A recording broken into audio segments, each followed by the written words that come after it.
I feel good. I'm going to be day to day from here on out, and doing everything I can to put myself in a position to play the next game every single time. You know, that's always my goal, is to be available for the next game, and doing everything I can with the medical staff to be able to get my body right, to be able to do that. And but yeah, I feel good, and you know, just going day by day. Man, Caitlin Clark is wearing gear. She's wearing playing gear, which is something that we had not seen. And you can see Caitlin Clark is wearing compression tights. Just when fans had started to accept that Caitlin Clark might miss more time, the narrative flipped overnight. New footage from Indiana Fever practice began circulating online, showing Clark fully suited up, participating in drills with energy and focus. The clip spread like wildfire. She wasn't just stretching or sitting courtside. Clark was wearing compression tights, shooting mid-range jumpers, and jogging around like a player preparing to re-enter competition. The timing couldn't be more suspicious either, dropping days before the Commissioner's Cup final. In an instant, quiet speculation about her return exploded into full-blown debate. Could she really be making a surprise comeback? Or is this just a strategic tease to hype the WNBA's most watched event this season? In that viral clip, fans noticed everything. The leg sleeves, the fast footwork, the fact she was wearing full practice gear instead of street clothes, it all suggested something was brewing. Clark hasn't played in the Fever's last 2 games, officially listed as day-to-day with a groin issue, but this footage showed her moving with surprising ease. Even if she wasn't doing full contact drills, her pace, body language, and comfort on the court hinted that the gap between where she is and game ready might not be as wide as many feared. It wasn't just what she did, but how she looked doing it, and that's what sparked hope across the WNBA community. This didn't look like someone who was still recovering. It looked like someone preparing. Fans online began analyzing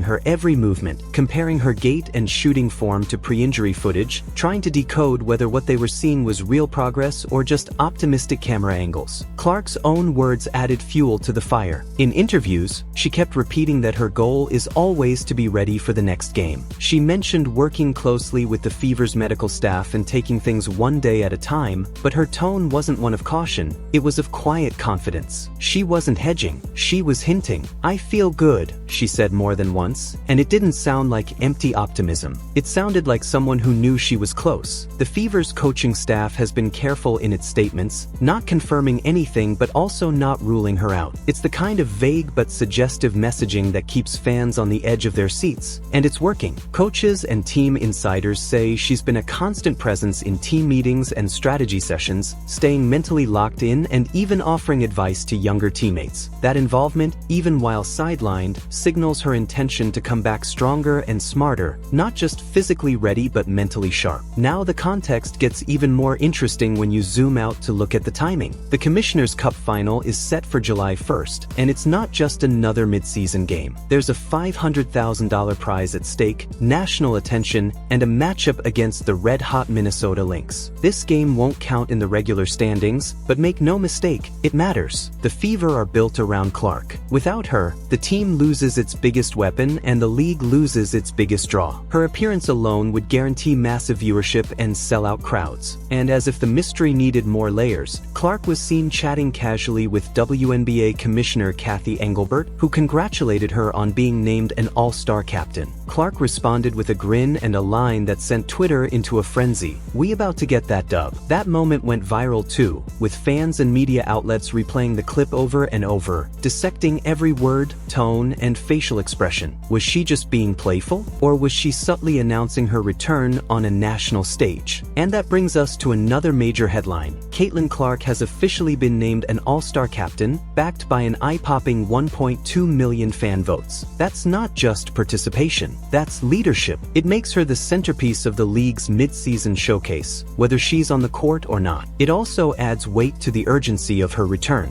Can the face of the league really sit out 2 of the biggest games of the season back-to-back? It's a question fans, analysts, and WNBA officials are all quietly asking. The pressure isn't just athletic, it's financial, promotional, and symbolic. Clark's name alone brings media buzz and sponsor attention, and the league knows it. This isn't just about one player player. It's about the momentum of an entire sport. To lose her in the spotlight moments would be a blow to everything the WNBA is trying to build this season. But with all that said, there's still one unavoidable concern: risk. Groin injuries are tricky, push too hard, and they linger or get worse. Some sources close to the Fever say they're still debating whether it's worth playing her in back-to-back games like the Commissioner's Cup and the All-Star Game. Even Clark, for all her competitive fire, must weigh long-term health against short-term excitement. There's also been talk of minor muscle tightness and managing pain. No one's confirmed the exact extent of the issue, but it's clear there's more going on than just load management. The Fever are being cautious, but every public sign seems to point in the same direction. She's close, and she wants to play. Several sports medicine experts have also chimed in on social media, suggesting that if she's doing light drills and taking jump shots, she's likely in the latter stages of rehab. But they also caution that any misstep could lead to a setback, especially given her high-intensity style of play. The WNBA's investment in Caitlin Clark goes far beyond a rookie salary. She's the ticket that's boosting attendance in nearly every city she plays in. Her jersey is selling out. Her games are breaking streaming records. Every time she hits the floor, the league gains attention it's never had before. That kind of leverage changes how teams approach injury timelines. It's not just about wins and losses, it's about visibility, revenue, and relevance. So while the Fever have every reason to protect her physically, the league at large is undoubtedly watching closely and hoping she suits up. Her return could spark a second-half surge that elevates the entire WNBA season. Already, ticket prices for games featuring the Fever have doubled, and local businesses in Indianapolis are reporting sales boosts when she's scheduled to play. That kind of impact is unprecedented for a rookie, and it underscores just how essential she has become to the league's ecosystem. Even if Clark doesn't play, the build-up to this moment is already making waves. The story is bigger than just a groin strain. It's about how one player's presence is reshaping a league. From a marketing perspective, Clark is the WNBA's golden ticket. She's pulled in casual viewers, media outlets that rarely covered the league, and even critics who now admit her influence can't be denied. This moment, her return, delayed or not, is part of a larger transformation. For the WNBA, this isn't just about one game. It's about how they capitalize on a breakout star without burning her out. If she takes the court, it'll be a statement. If she doesn't, the anticipation only grows stronger. Either way, she remains the center of every conversation, every promo, and every dream the league has for its future. Clark has become the axis around which the league spins, and every decision regarding her playing time is being magnified on a national scale. So what's next? That's the question everyone is asking. Will she play in the Commissioner's Cup? Will she hold off until the All-Star Game in Indianapolis? Could she even skip both to ensure a stronger finish to the regular season? Right now, the only certainty is uncertainty. But what we do know is this: Clark is closer than ever to a return. Her teammates believe in her. Her coaches see her progress. The media is locked in. The fans are waiting. The WNBA has cleared the stage. And Clark herself? She's dropping hints that something big is on the way. One way or another, the league's next defining moment could arrive the second she steps back onto the hardwood.